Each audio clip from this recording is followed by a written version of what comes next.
हरे Krishna Bhagavad Gita chapter 4 श्लोक 14 श्री भगवान उवाच न मां कर्माणि लिम्पन्ति न मे कर्म फले स्पृहा इति मां यो विजानाति कर्मभिर्न स बध्यते। श्री कृष्ण भगवान कहते हैं मुझ पर किसी कर्म का प्रभाव नहीं पड़ता, न ही मैं कर्म के फल की कामना करता हूँ। जो मेरे संबंध में इस सत्य को जानता है, इस सच्चाई को जानता है, वह कभी भी कर्मों के फल के चक्कर में नहीं बनता।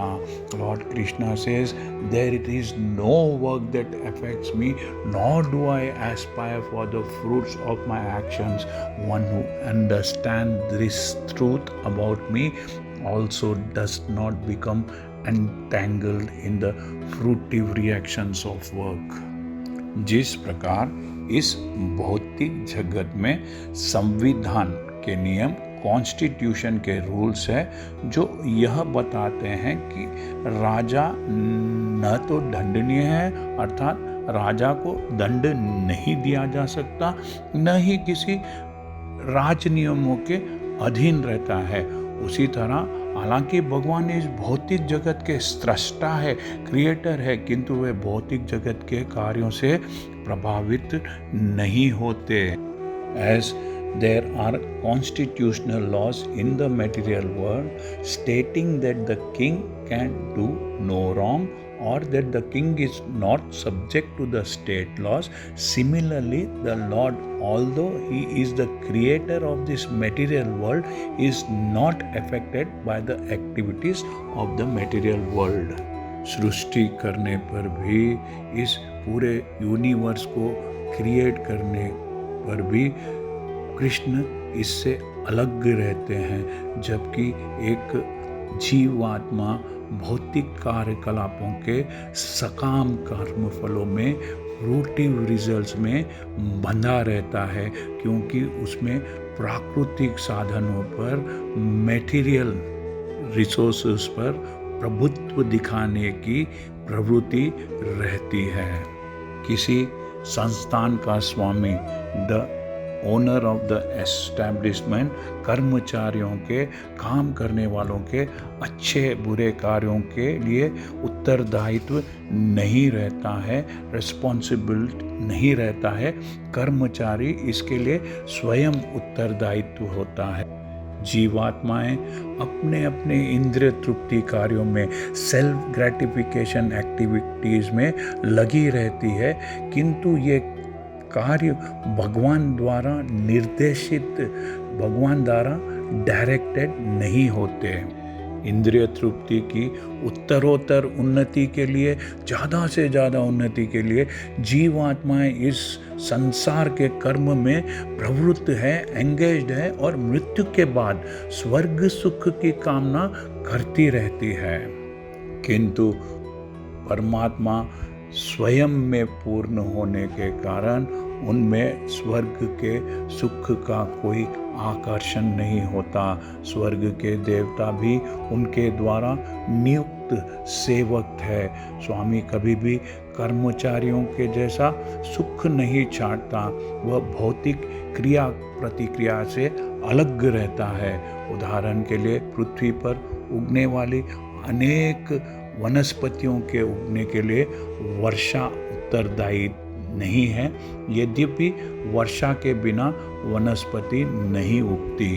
वैदिक स्मृति में कहा गया है भौतिक सृष्टि के लिए भगवान ही परम कारण है, प्रकृति तो केवल निमित्त कारण है जिससे विराट जगत दृष्टिगोचर होता है। In the material creation the Lord is the only supreme cause. Material nature is only a cause by which the cosmic world is visible. प्राणियों की, जीवात्माओं की अनेक योनियां होती है, जैसे कि देवता, मनुष्य तथा पशु, और ये सब अपने पूर्व कर्मों के अनुसार फल भोगने को बाध्य है। परमात्मा जीवात्माओं को ऐसे जो कर्म वह करना चाहता है, अर्थात जीवात्मा जो कर्म करना चाहता है उसके लिए सारी सुविधाएं, सारी फैसिलिटीज तथा प्रकृति के गुणों के नियम आसान कराते हैं, किंतु वे उनके किसी भी भूत तथा वर्तमान कर्मों के, पास्ट एंड प्रेजेंट कर्मों के उत्तरदायी नहीं होते, रिस्पॉन्सिबल नहीं होते। वेदांत सूत्र में कहा गया है कि भगवान किसी भी जीव के प्रति पक्षपात, पार्शियल नहीं रहते हैं। जीवात्मा अपने कर्मों के लिए स्वयं उत्तरदायी है, स्वयं रिस्पॉन्सिबल है। भगवान उस प्रकृति अर्थात बहिरंगा शक्ति के माध्यम से केवल सुविधा, फैसिलिटी प्रदान करने वाले हैं। जो व्यक्ति इस कर्म नियम की सारी बारीकियों से, सारे डिटेल से भली भांति परिचित होता है, वह अपने कर्मों के फल से प्रभावित नहीं होता। One who knows these laws of karma or fruitive activities does not become affected by the results of his activities. दूसरे शब्दों में, जो व्यक्ति भगवान के इस दिव्य स्वभाव से परिचित होता है वह कृष्ण भावना में अनुभवी होता है। In other words, the person who understands this transcendental nature of the Lord is an experienced man in Krishna consciousness, and thus he is never subjected to the laws of karma. अतः उस पर कर्म के नियम लागू नहीं होते हैं।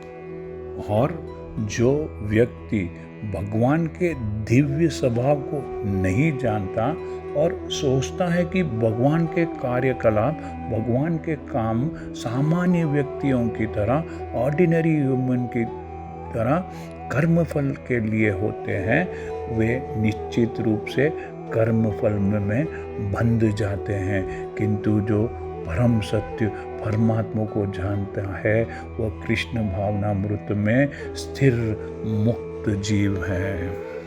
One who knows the supreme truth, the supreme soul is a liberated soul and is fixed in Krishna consciousness. हरे कृष्णा। यदि आपको यह चैनल पसंद आया है तो सब्सक्राइब दबाकर सब्सक्राइब कीजिए और इस चैनल को लाइक कीजिए। Thank you. हरे कृष्णा।